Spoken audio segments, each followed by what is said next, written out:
Assalamualaikum warahmatullahi wabarakatuh. Waalaikumsalam warahmatullahi wabarakatuh. Nama saya Nur Arif Talandiningrum. Dan saya Sahrial Bagus Pratunggal. Di sini kami akan mempraktekkan tentang praktek coaching. Saya sebagai observer Dan saya sebagai coach. Oke, sudah siap Pak Rizal? Insya Allah siap. Oke, dan coachingnya bernama Pak Teddy. Oke. Pak Rizal, hari ini kita akan melakukan kegiatan pra-supervisi. Siap. Ya, jadi di mana nanti saya melakukan memberikan banyak pertanyaan pada jenengan, dan nanti setelah itu saya akan mengamati Pak Rizal dalam mengcoaching Pak Teddy. Siap. Oke, ya. Jadi sebelumnya saya akan menjelaskan, Anda harus mempersiapkan diri dengan baik. Karena ada yang saya paparkan termasuk penilaiannya. Oh iya, ada rubrik penilaiannya ya Bu? Ya, salah satunya adalah presence atau kehadiran penuh. Ya. Jadi Anda harus aktif, kemudian mendengarkan aktif dan mengajukan pertanyaan yang berbobot. Oke, siap. Oke, jadi kalau Pak Rizal sudah siap, bisa saya bertanya? Siap, bisa. Oke, saya akan bertanya, apakah Bapak saya ingin membantu Pak Rizal itu mengembangkan kompetensi yang mana ya Pak? Saya berharap Bu Tita sebagai observer nanti memantau jalannya saya pada saat melaksanakan coaching dengan Pak Teddy. Saya selaku coach nanti apakah saya sudah memenuhi beberapa unsur yang harus saya keluarkan atau belum, termasuk mendengarkan aktif dan lain sebagainya. Oh iya, gitu ya Pak. Bagus. Kemudian bagian mana yang nanti Pak Rizal inginkan untuk saya amati? Siap. Yang ingin saya bantu amati oleh Bu Tita yang pertama yaitu tentang mendengarkan penuh yang pertama. Terus yang kedua yaitu tentang bagaimana saya memberikan pertanyaan terbuka yang berbobot. Dan saya minta dibantu untuk bagaimana cara saya menggunakan mimik muka pada saat saya bertanya. Apakah kelihatan gugup atau sudah netral atau pede dan lain sebagainya. Oh iya, jadi tetap fokus pada netralnya. Oke, seperti yang tadi saya jelaskan ya Pak. Oke, untuk begitu yang pertanyaan berikutnya, bagaimana penilaian Bapak sendiri terhadap apa yang akan dikembangkan ini? Penilaiannya pada saya memiliki penilaian bahwa ada beberapa hal yang kurang, terutama tentang bagaimana menyampaikan pertanyaan yang berbobot Bu, karena pertanyaan yang berbobot, terbuka dan berbobot itu bukan hal yang mudah, sehingga saya harus berusaha untuk menghilangkan penilaian saya pribadi terhadap permasalahan yang nanti disampaikan oleh Pak Teddy. Oh iya, menghilangkan hubungan ya Pak. Asumsi pribadi. Oh iya. Asumsi pribadi. Asumsi pribadi. Oke. Dan yang terakhir, Ya. apa harapan dari observasi yang akan dilakukan bersama ini? Oke, harapan saya terhadap kegiatan observasi ini supaya nanti sebagai bahan evaluasi saya ke depannya dalam melakukan coaching terhadap teman sejawat maupun murid-murid yang lain. Baik, terima kasih. Mari kita simak proses coachingnya Pak Rizal dengan Pak Teddy. Assalamualaikum Pak Rizal. Waalaikumsalam. Monggo Pak Teddy Ya. duduk di sini. Sebentar saya tak mencari. Oh iya. Gimana Pak Teddy kabarnya? Alhamdulillah baik. Sekali.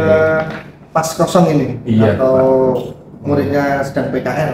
Ya, ini sedang anak-anak sedang PKL, jadi ini ada waktu luang. Ya, saya ingin berjumpa dengan Pak Rizal karena saya ada beberapa permasalahan nih Pak Rizal tentang anak-anak. Oh gitu. Pak Teddy WA saya itu kapan ya Pak? Untuk ingin ketemu itu yang beberapa hari yang lalu ya? Iya betul sekali Pak Rizal. Karena Sudah beberapa hari yang lalu.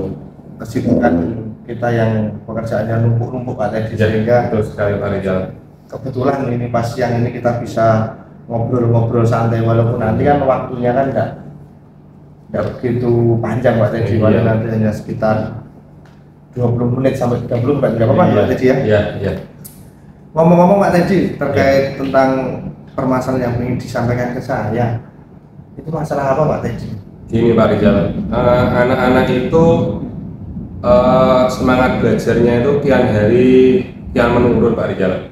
Jadi ketika saya memberikan tugas pada anak itu waktu mengumpulkannya juga lambat gitu, dan terus mengumpulkannya pun juga tidak sepenuhnya seperti itu Pak Rizal. Bagaimana ya Pak Rizal kira-kira ya? Oke. Berarti secara inti yaitu masalahnya adalah ada beberapa siswa, Ya. siswanya Pak Teddy yang tidak mengumpulkan tugas tepat waktu, Ya, betul. dan motivasinya belajar rendah. Ya, betul sekali. Murid Pak Teddy itu berapa tuh Pak? Total di SMK sini? Ya, yang kebetulan yang saya ajar itu ada 141 Pak Rizal. 141. Iya, dibagi menjadi 4 kelas. Dan jurusannya pengolahan hasil pertanian gitu Pak Rizal. APHP berarti Pak? Iya, betul sekali Pak Rizal. Untuk Pak Teddy, tujuan kita ngobrol-ngobrol di sini, Pak Teddy itu pengennya apa Pak Teddy? Tujuannya supaya apa? Anak-anak itu bisa mengerjakan atau mengumpulkan tugas itu tepat waktu Pak Rizal, itu yang pertama. Kemudian semangat belajarnya itu juga tumbuh lagi gitu Pak Rizal. Semula kok jadi lemas, gak semangat, jadi lebih bersemangat dan antusias dalam belajarnya, seperti itu Pak Rizal. Berarti tujuannya ya supaya anak-anak itu motivasinya kembali dan ada solusi dari permasalahan yang tadi Pak Teddy ya? Iya, betul sekali Pak Rizal. Kalau menurut Pak Teddy, Iya. kan siswanya itu kan banyak, Iya. 141. Kira-kira penyebab dari beberapa, kita sebenarnya ada beberapa anak ya Pak ya, Iya. karena mungkin tidak ada 50%. Oke. Penyebabnya itu rata-rata apa ya Pak ya? Apakah anak-anak itu kesulitannya di bagian mana? Sudah Pak Teddy cari-cari informasinya? Selama ini ya Pak Rizal, selama ini sudah saya petakan ke anak-anak itu ada yang pulangnya terlalu sore, terlalu capek, kemudian ada yang membantu kegiatan orang tua di rumah gitu Pak Rizal. Jadi sebenarnya permasalahan mereka beragam, ada juga yang males juga Pak Rizal. Jadi ya ini yang saya petakan itu ya males dan yang sering banyak membantu orang tua itu rata-rata banyak yang membantu orang tua di rumah. Jadi karena pulangnya sudah sore, terus mereka membantu tugas pekerjaan orang tua yang begitu banyak. Jadi ya secara tidak langsung Pak Teddy sudah mencari beberapa penyebabnya. Salah satunya ada yang membantu orang tua, ada yang memang anaknya itu malas, ada juga yang beralasan bahwa pulang sekolahnya itu terlalu sore karena ya memang di sekolah ini kan pulangnya setengah 4, anak sampai rumah jam 4, setelah itu nanti mandi bersih-bersih, tiba-tiba sudah malam. Iya, mungkin PR-nya juga beberapa mapel memberikan PR yang dalam waktu yang bersamaan. Iya, seperti itu Pak Rizal. Pak Teddy, untuk sebelum kita melanjutkan percakapannya, kalau Pak Teddy nilai anak-anak itu kesiapannya untuk sampai di tahap akhir supaya bisa mengumpulkan semuanya tugas itu, kalau nilainya 1 sampai 10, anak-anak itu sekarang di posisi nomor berapa Pak Teddy? Posisi anak-anak itu kalau saya petakan dari skala itu ya Pak Rizal, dari angka 1 sampai 10. 1 sampai 10 gitu ya. Rentangnya itu kira-kira saat ini anak-anak pada posisi 5 itu Pak Rizal. Posisi 5, harapannya di posisi berapa Pak Teddy? 9 Pak Rizal. Agak tinggi ya Pak Teddy ya? Betul sekali, karena ini tugas juga menentukan nilai dari anak-anak juga loh Pak. Harus sekali ya Pak ya, melompati 4 angka, 6, 7, 8, 9. Iya. Memang itu tidak mudah Pak Teddy, tapi saya yakin juga kita sebagai guru, Pak Teddy juga sudah guru yang sudah cukup lama, itu bukan hal yang tidak mungkin dilakukan, tidak mungkin tidak bisa dilakukan gitu. Betul sekali Pak. Melihat dari itu apa yang sudah Pak Teddy lakukan, Pak Teddy? Sudah dilakukan untuk antisipasi atau untuk memotivasi anak itu apa? Yang sudah saya lakukan itu ketika saya bertemu atau saat pembelajaran saya itu saya juga sudah beri memotivasi, ayo bagilah waktu kamu sebaik mungkin ya, antara menjaga tugas belajar, kemudian membantu orang tua, itu sebaiknya kalian itu harus bisa membagi waktu. Ya. Itu juga bermanfaat nanti buat Anda ketika nanti Anda lulus bekerja, dan Anda juga akan diminta untuk membagi waktu seperti Pak Rijal. Jadi anak-anak itu sudah saya latih seperti itu, tapi kenyataannya anak-anak itu zaman sekarang ya ternyata sudah diberi pengarahan seperti itu masih belum optimal juga ya Pak Rijal. Itu bagaimana ya Pak Rijal? Berarti secara tidak langsung Pak Teddy sudah memberikan atau melakukan plan A ya Pak ya, dengan membantu anak membuat manajemen waktu kan, begitu, membagi antara kegiatan di rumah, kegiatan di sekolah.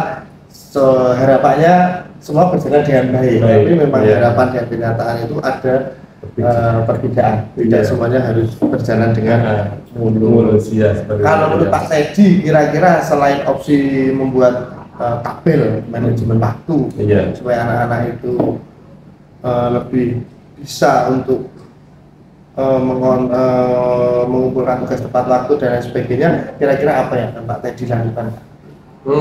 Untuk selanjutnya mungkin opsi yang saya lakukan adalah tugas itu nanti ada selang waktu di sekolah itu Pak, jadi tugasnya tidak harus dibawa pulang. Jadi nanti anak-anak nanti akan saya beri tugas ketika ada jam pelajaran saya, semuanya waktu pelajaran tidak saya habiskan untuk materi, tapi nanti ada kegiatan observer di lapangan untuk melengkapi kompetensi anak tersebut Pak Rijal. Mungkin sebagai pengganti tugas seperti itu Pak Rijal. Jadi diberikan waktu untuk mengerjakan di sekolah secara tidak langsung begitu. Apa ada opsi-opsi selain itu Pak tadi? Opsi kedua, karena opsi pertama sudah dilakukan tapi belum maksimal. Opsi kedua yaitu memberikan anak waktu untuk mengerjakan tugas itu di sekolah mungkin setengah jam sebelum pelajaran berakhir Pak tadi. Atau ada opsi lain Pak tadi yang bisa dilakukan? Opsi yang digunakan yang lain lagi mungkin gini Pak Rijal, anak diminta untuk terjun ke suatu bisnis, misalnya orang tua mempunyai wirausaha apa gitu Pak Rijal ya, mereka tak suruh amati. Nah jadi kan anak-anak juga langsung bisa membantu orang tua sekaligus mengamati kompetensi yang saya ajarkan seperti itu Pak Rijal.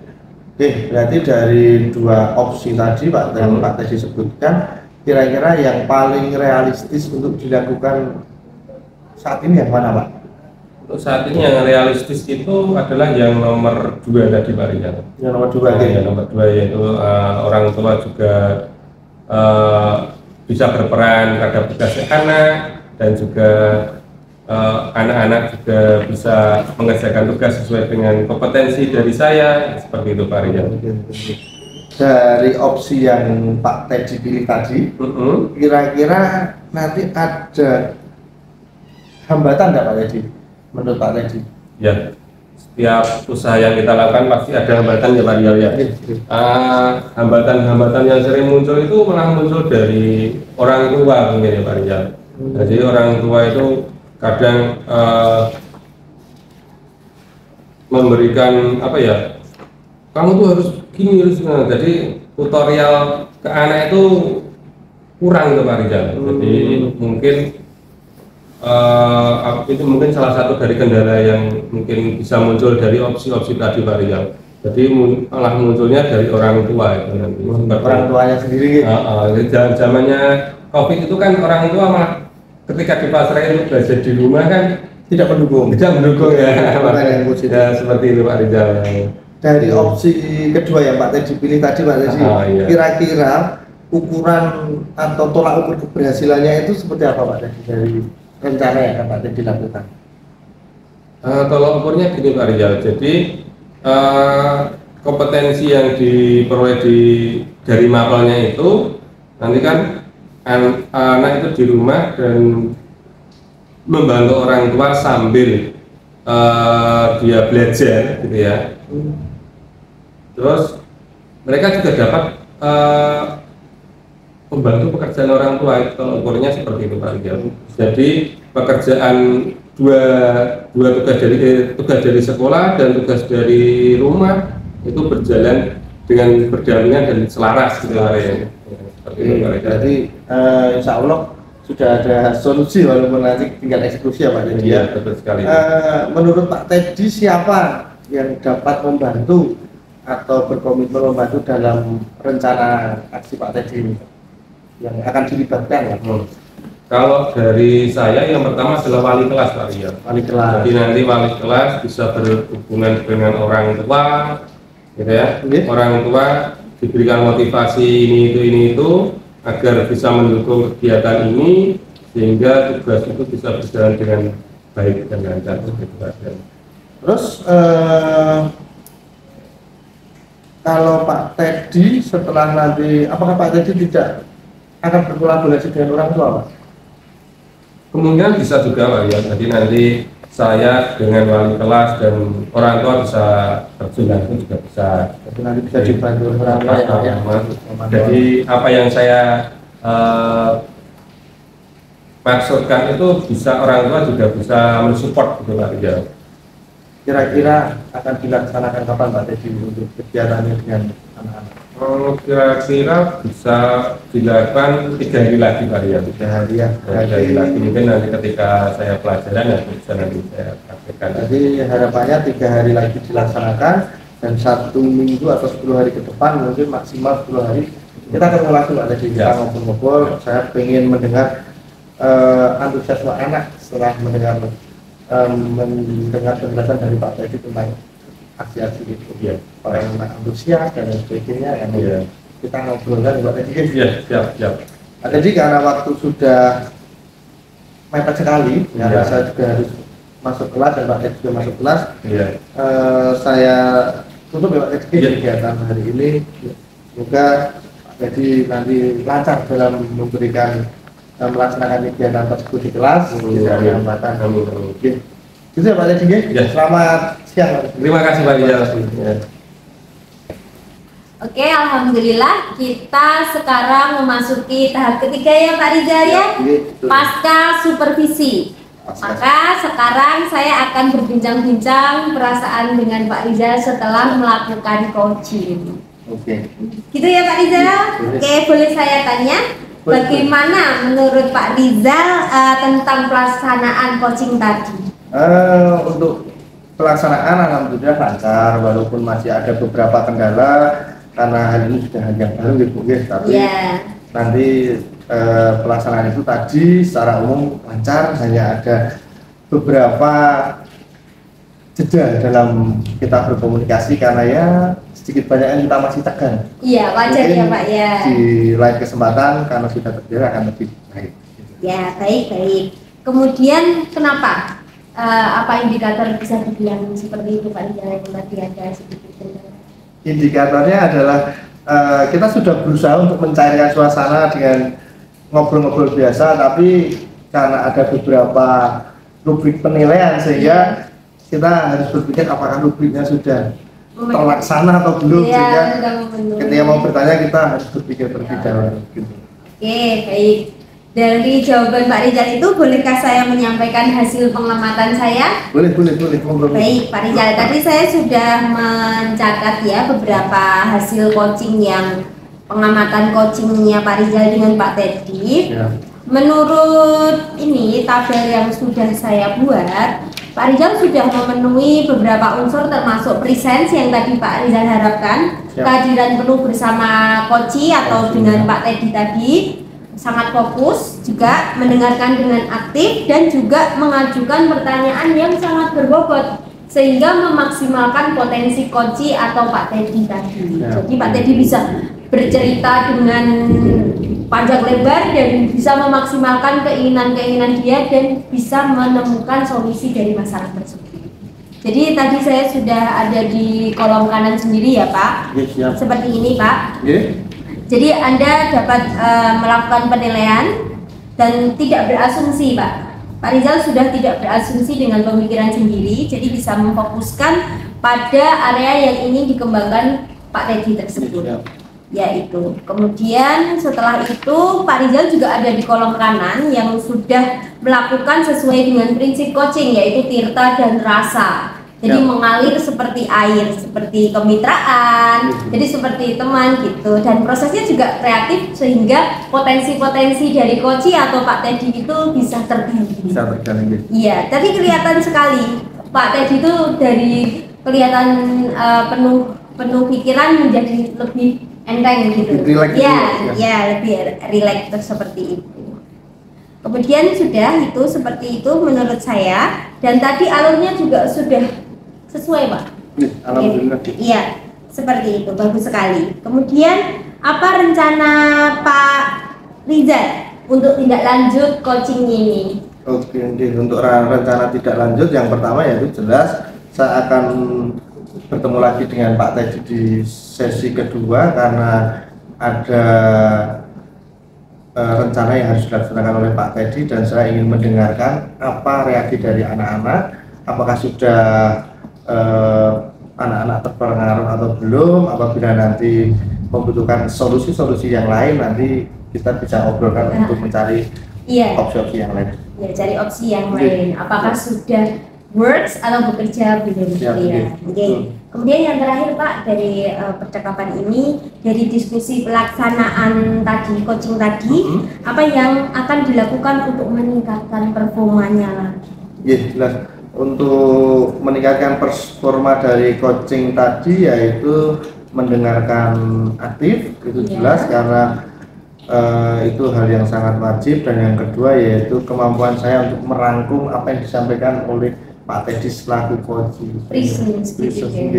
Saya harus bisa menyimpulkan apa yang jadi ucapan-ucapan Pak Teddy sehingga saya tidak terlalu banyak bertanya, sehingga coachingnya itu lebih nyaman dengan berbicara. Jadi lebih nyaman dan dia bisa mendapatkan apa yang menjadi pertanyaannya, jawaban-jawaban. Ya. Begitu nih Pak Rizal. Siap. Ada yang bisa ditanyakan lagi? Saya rasa sudah cukup. Terima kasih sekali sudah dibantu. Ya, saya juga melakukan terima kasih sekali ya, mengucapkan terima kasih sekali atas penilaian coaching dan observasi hari ini. Jadi pengalaman saya juga untuk mengobservasi terjadinya proses coaching dan coaching bisa berjalan lancar. Amin. Ya, mungkin cukup sekian dari kami. Semoga bermanfaat dan apabila masih banyak kurangnya mohon maaf. Wassalamualaikum warahmatullahi wabarakatuh. Waalaikumsalam warahmatullahi wabarakatuh.